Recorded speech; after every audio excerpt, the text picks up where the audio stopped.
Tu fais partie des rares personnes qui décident vraiment de leur vie, qui choisissent leur vie de A à Z.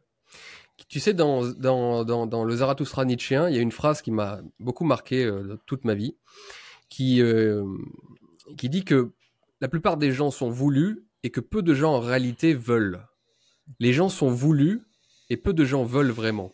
La plupart des gens passent par le sentier qui traverse leur village, comme disait Barès.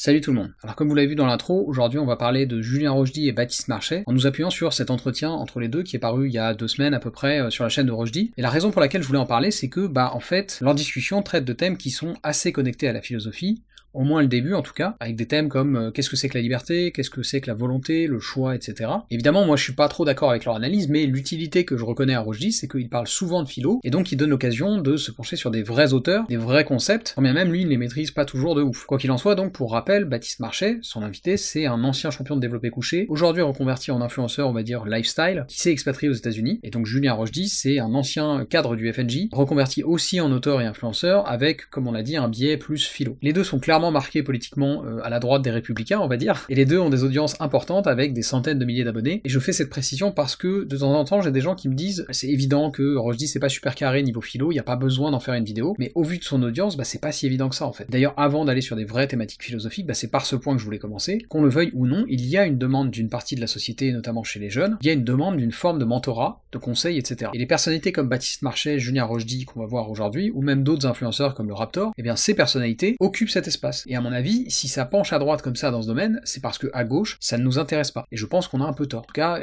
eux, ils sont présents sur ces reins et ils ne s'en cachent pas du tout. Dans ce bouquin, donc tu utilises un peu ta vie, ta biographie, pour mettre en avant évidemment des conseils de vie, notamment aux jeunes, pour les pousser au mieux et les pousser à être acteurs de leur existence et de pas être esclaves ni du système, ni de l'État, ni de la situation actuelle, de la décadence et tout ça, c'est-à-dire de ne pas être victime de quoi que ce soit. Alors le propos sur pas être esclave du système ou de l'État, c'est marqué par son prisme politique à lui, mais ce qui est sûr, c'est que comme je vous disais, il y a une demande pour des conseils de vie, pour reprendre la formule, et à gauche, on a tendance à considérer ça un peu mal, comme de la sous-philo justement. Et moi aussi j'ai ce réflexe-là, sauf qu'en fait c'est un mauvais réflexe je pense, parce que ce rôle, il pourrait, et il a déjà été par le passé, il pourrait être joué par la philosophie directement. D'ailleurs c'est quelque chose qu'on dit parfois de penseurs de l'eudémonisme comme Aristote ou Spinoza, certains comparent leurs œuvres à du développement personnel. Même chose par exemple pour les stoïciens genre Marc Aurèle ou Sénèque. Sauf qu'en fait on a tous besoin à certains moments de nos vies de conseils, de recommandations, d'enseignements, etc. Et c'est normal parce que c'est pas évident d'être un humain. On a des chagrins, des questionnements sur la mort, sur l'amour, la société, l'indépendance, la liberté, etc. Et si on n'occupe pas le terrain avec des vraies réflexions portées par de vrais auteurs qui ont survécu à l'épreuve du temps, bien on prend le risque que l'espace médiatique soit bouché par d'autres gens. Des gens comme Rochdy justement. Et ne pensez pas que je dis ça parce que politiquement je suis pas du même bord que lui. Mon problème premier avec Julien Rochdy, c'est pas qu'il soit de droite. Mon problème premier avec lui, c'est que je ne le trouve pas très rigoureux quand il parle de philo. Et je vais pas insister là-dessus parce que j'en ai déjà parlé plusieurs fois sur la chaîne, mais voilà, ça me semblait important de dire ça et de faire peut-être même d'ailleurs cette forme d'autocritique, et je soumets ça à votre réflexion, notamment si la philo vous intéresse, je pense qu'il ne faut pas laisser totalement le champ libre à ces influenceurs sur cette question. Bref, pour en revenir au sujet qui nous occupe, assez vite dans l'entretien entre Baptiste Marchais et Julien Rochdy, on en arrive à tout un tas de questions qui sont liées aux thématiques de la liberté, du choix, de la volonté, de l'indépendance, etc. Tu fais partie des rares personnes qui décident vraiment de leur vie, qui choisissent leur vie de A à Z. Tu sais, dans le Zarathustra nietzschéen, il y a une phrase qui m'a beaucoup marqué toute ma vie, qui dit que la plupart des gens sont voulus et que peu de gens en réalité veulent. Et toi, ce qui est assez étonnant, qu'on apprécie d'ailleurs ou pas les choix que tu peux prendre dans ta vie, tes goûts esthétiques, personnels, on peut ne pas être en accord avec ce que tu aimes et ce que tu promeus, mais on ne peut pas t'enlever ça, c'est que tu choisis ta vie et que de petit Français de province et de campagne que tu as pu être, tu as voulu devenir champion, tu es devenu champion, tu as voulu faire de la politique, en tout cas connaître ce monde un peu politique et culturo-politique, tu es arrivé très très haut, tu es devenu l'une des personnalités les plus connues en France de ce point de vue-là. Après, tu as décidé que la France, pour tout, c'était plus pour toi, tu es parti. Tu t'es construit une vie là-bas où maintenant tu es presque un Américain, même plus qu'un Américain à bien des égards, sur plein de points. Donc ce que je veux dire, c'est que tu es un véritable exemple de volonté Et c'est cette première question par laquelle j'aimerais commencer. Qu'est-ce qui, chez toi, a fabriqué cette espèce de monstre de volonté qui fait que tu n'as pas envie d'être victime, esclave ou déterminé par quoi que ce soit, sinon justement ta propre volonté? Alors on va regarder un peu ce que les deux disent là-dessus après, mais déjà on voit un peu se dessiner la façon dont le débat va s'orienter. Pour Rushdie, et il cite Nietzsche à ce sujet, il y a des gens qui veulent et des gens qui sont voulus. Et je pense que ça c'est une façon très parcellaire d'appréhender la nature humaine, parce qu'elle laisse à supposer que finalement la volonté ce serait une chose presque surnaturelle, et donc chez les surhommes il y aurait cette capacité à s'extraire de la causalité finalement et à s'autodéterminer. Je parle de surhomme parce que c'est son logiciel à lui, hein. C'est notamment la thématique de son dernier bouquin. Évidemment moi je suis pas d'accord avec ça, je pense pas qu'il y a d'un côté les surhommes et de l'autre les sous-hommes, mais encore une fois, là je vous dis pas ça en tant que gaucho, je vous dis ça parce que je pense que c'est un raisonnement qui est très grossier. Grossier pas au sens malpoli, hein. Grossier au sens de pas super raffiné. Pas super raffiné parce que finalement c'est très monocausal comme façon d'expliquer les choses. On va observer que certaines personnes ont beaucoup de volonté et d'autres pas du tout, et là-dessus on va en conclure un truc super binaire comme ça? Ouais, eux c'est des surhommes et puis eux c'est des sous-hommes. C'est pas sérieux. Et j'ai du Spinoza à vous lire à ce sujet, ça fait longtemps en plus qu'on n'a pas parlé de Spinoza sur la chaîne, au moins 3 mois. Quoi qu'il en soit, donc dans l'éthique, Spinoza critique un peu cette façon de voir la volonté humaine, en décrivant, je trouve, des raisonnements analogues à celui de Rushdie, des raisonnements qui considèrent l'homme comme potentiellement capable de s'émanciper de la nature, ce qui pour Spinoza n'a aucun sens. Le passage est tiré de la préface de la 3e partie de l'éthique, partie qui traite de l'origine et de la nature des passions, je cite. Quand on lit la plupart des philosophes qui ont traité des passions et de la conduite des hommes, on dirait qu'il n'a pas été question pour eux de choses naturelles, réglées par les lois générales de l'univers, mais de choses placées hors du domaine de la nature. Ils ont l'air de considérer l'homme dans la nature comme un empire dans un autre empire. À les en croire, l'homme trouble l'ordre de l'univers bien plus qu'il n'en fait partie, il a sur ses actions un pouvoir absolu, et ses déterminations ne relèvent que de lui-même. S'il s'agit d'expliquer l'impuissance et l'inconstance de l'homme, il n'en trouve point la cause dans la puissance de la nature universelle, mais dans je ne sais quel vice de la nature humaine, de là ses plaintes sur notre condition, ses moqueries, ses mépris, et plus souvent encore cette haine contre les hommes. Et je trouve que ce passage de l'éthique décrit très bien le réflexe de pensée de Rushdie et de Marché. Finalement, il y a les surhommes et les sous-hommes, ce qui est assez méprisant, et tout ça n'est qu'une question de volonté individuelle, qui serait une sorte de pouvoir quasi surnaturel, accessible uniquement à l'élite. Parce que là, ton discours ferait frémir n'importe quel gauchiste, parce que là, tu es en train de dire qu'en gros, tout est lié à une responsabilité individuelle, parce qu'on est capable de tout, et qu'on est vraiment maître de son existence, et que lorsque son existence est déplorable, on peut s'en prendre qu'à soi-même. C'est un peu ce que tu as dit, et c'est ce qui te fait manquer parfois d'empathie, ce que tu as très honnêtement reconnu. Mais pour toi, vraiment, c'est... Tu résumerais ça essentiellement à de l'inné, à ta génétique. Moi, je pense qu'il y a 2 forces qui peuvent agir dans ta vie à grand impact, c'est toi et Dieu. Et je pense pas qu'il y ait aucun intermédiaire qui puisse réellement avoir la main sur toi. Il y a après ton environnement, les gens et tout ça, ils vont avoir des impacts minimes, etc. Mais je pense que réellement, tu sais, très souvent, par exemple, un débat que j'ai en permanence, c'est j'ai pas le choix. Et là, je pense réellement qu'on a toujours le choix dans toutes les occasions.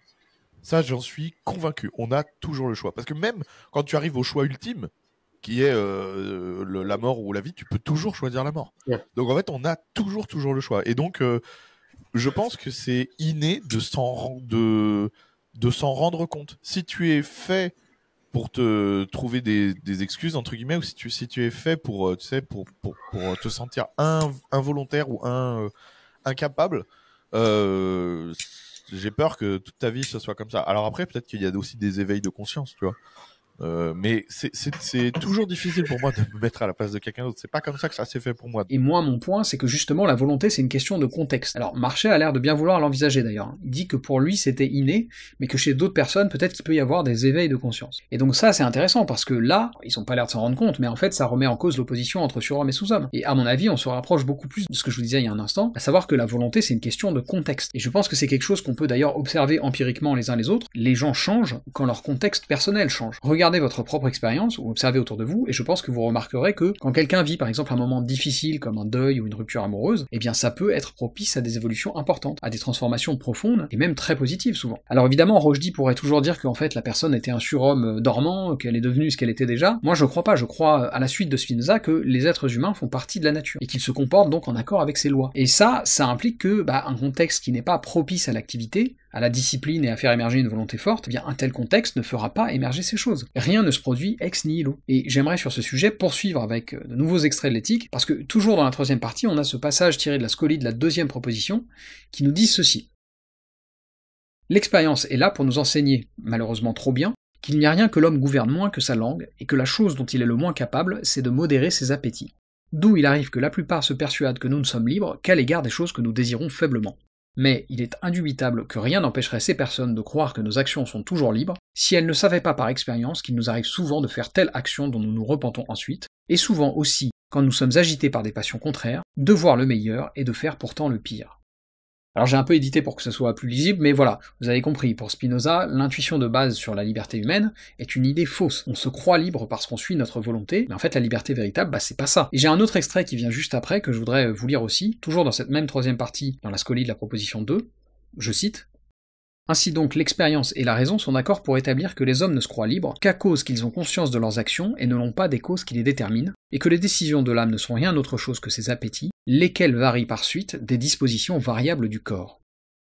Il faut bien comprendre que quand Spinoza parle de corps, il fait pas une distinction aussi rigide que par exemple Descartes entre le corps et l'esprit, c'est beaucoup plus englobant. En tout cas, pour en revenir à Rochdy et Marchais, ce qui me semble très manquant dans leur réflexion sur la liberté, c'est qu'ils nous expliquent à travers le cas spécifique de Marchais qu'il a toujours été mu par une volonté forte et un désir de liberté. Disons d'indépendance. D'accord, ça c'est très bien, mais moi ce que j'aimerais savoir, c'est pourquoi, d'où ça vient. Parce que c'est ça l'essence de la réflexion philosophique. Observer qu'il y a des gens qui arrivent à faire des choses incroyables, et au contraire il y en a qui galèrent en permanence, c'est pas bien compliqué, ça tout le monde peut le faire. Moi ce qui m'aurait intéressé, c'est d'une part que Rochdy et Marchais nous expliquent d'où viennent ces choses, avec un modèle cohérent, parce que quand même Rochdy a l'ambition d'être plus ou moins philosophe, mais surtout ce que j'aimerais, c'est aussi comprendre en quoi ça justifie la notion de mérite. Parce que évidemment, et ça c'est un grand poncif des discours inégalitaires, on les justifie par un appel au mérite. C'est d'ailleurs un des aspects qui a encouragé Baptiste Marchais à préférer les États-Unis à la France. C'est vrai qu'ici, il y a un beaucoup plus gros attrait au mérite. En tout cas, il y avait un beaucoup plus gros attrait au mérite, et on le voit parce que, par exemple, on va valoriser des gens qui sont bons dans des domaines moins scolaires, comme le sport, typiquement. C'est-à-dire que l'athlète, celui qui à l'université est très bon, un très bon athlète, il va être valorisé pas moins, pas plus que celui qui est un extrêmement bon physicien ou un grand mathématicien. Et là-dessus, je vais pas m'attarder des masses parce que j'en ai déjà parlé plein de fois sur la chaîne, mais le problème c'est que ces discours c'est toujours la même chose.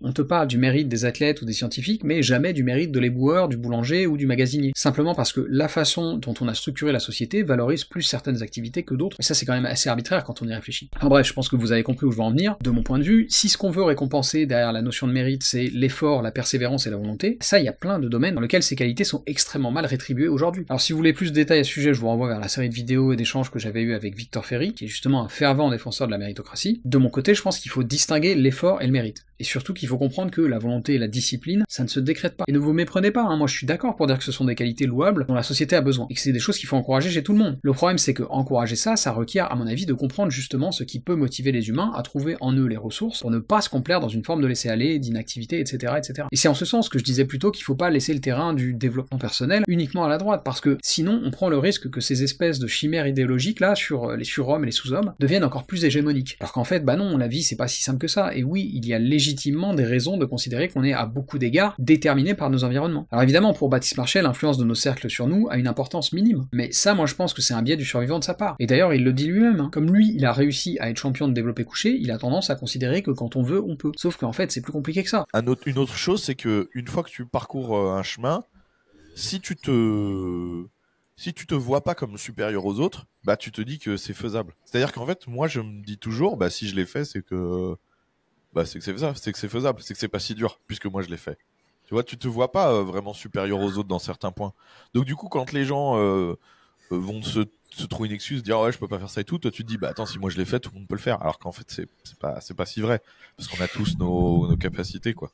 Et ce passage, il est intéressant parce que, à demi-mot, ici, Baptiste Marchais reconnaît que, en fait, non, on n'a pas tous les mêmes capacités, on n'a pas les mêmes conditions de départ, qu'elles soient financières, intellectuelles, physiques, etc. Mais ça ne l'amène pas à conclure que mettre en place des mécanismes pour corriger ces inégalités, ça peut être intéressant. Et je dis pas ça gratuitement, dans cette même conversation, à plusieurs reprises, lui et Rochdy semblent s'accorder pour rejeter les principes étatiques de redistribution, de solidarité, trucs un peu socialisants, quoi. Et tout ça, ça repose encore une fois sur, à mon avis, une conception très parcellaire de la nature humaine, et de la difficulté qu'il peut y avoir à surmonter certains contextes socio-économiques, culturels, etc. Ce qui, à mon sens, implique la nécessité d'un système redistributif et d'une forme de solidarité étatique. Et donc évidemment, là, t'as des gens qui pourraient dire que mon discours c'est du misérabilisme, que c'est une façon de chercher des excuses aux gens et de les laisser se complaire dans la médiocrité, sauf qu'en fait, et là je vais en revenir pour conclure à la philo, mais donc précisément, justement, l'ambition de Spinoza dans l'éthique, c'est pas du tout de dire qu'on a absolument aucun pouvoir sur nos passions, et c'est pas mon ambition à moi non plus. D'ailleurs, c'est pas pour rien que la dernière partie de l'éthique est consacrée à la liberté, alors que dans les parties d'avant, il a expliqué en quoi les hommes sont moins libres qu'ils ne le pensent. Et la raison pour laquelle laquelle l'éthique se conclut là-dessus, c'est que justement tout l'objectif de Spinoza c'est de montrer comment on peut maximiser son conatus, c'est-à-dire sa puissance d'agir, mais ça passe justement par la compréhension de la nature humaine et donc de nos limites. Et c'est ça à mon avis le point d'aveuglement de Rushdie et Marchais. Il nous parle de volonté et de discipline, mais personne ne possède ces qualités en quantité infinie. La grandeur c'est quelque chose de transitoire, du moins ce type de grandeur-là qui à mon avis est très fantasmé. Parce que en réalité personne n'est infaillible, et personne n'est discipliné tout le temps. Et justement du point de vue spinoziste, la grandeur c'est plutôt la connaissance véritable, et celle-là elle vise précisément à ne pas fantasmer des capacités humaines surnaturelles. Pour Spinoza, oui, il y a le sage et l'ignorant, mais il n'y a certainement pas l'homme et le surhomme. Et pour conclure, j'ai envie de citer un extrait de la préface justement de la 5e partie de l'éthique, donc la dernière, qui traite de la liberté.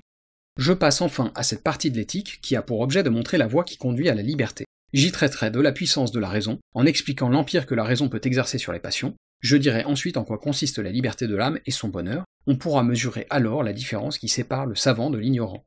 Je ne traite ici encore un coup que de la puissance de l'âme ou de la raison, et avant tout de la nature et de l'étendue de l'empire qu'elle exerce pour réprimer et gouverner nos passions. Nous avons déjà démontré que cet empire n'est pas absolu, les stoïciens ont voulu soutenir que nos passions dépendent entièrement de notre volonté, et que nous pouvons les gouverner avec une autorité sans borne, mais l'expérience les a contraints d'avouer, en dépit de leurs principes, qu'il ne faut pas peu de soins et d'habitude pour contenir et régler nos passions.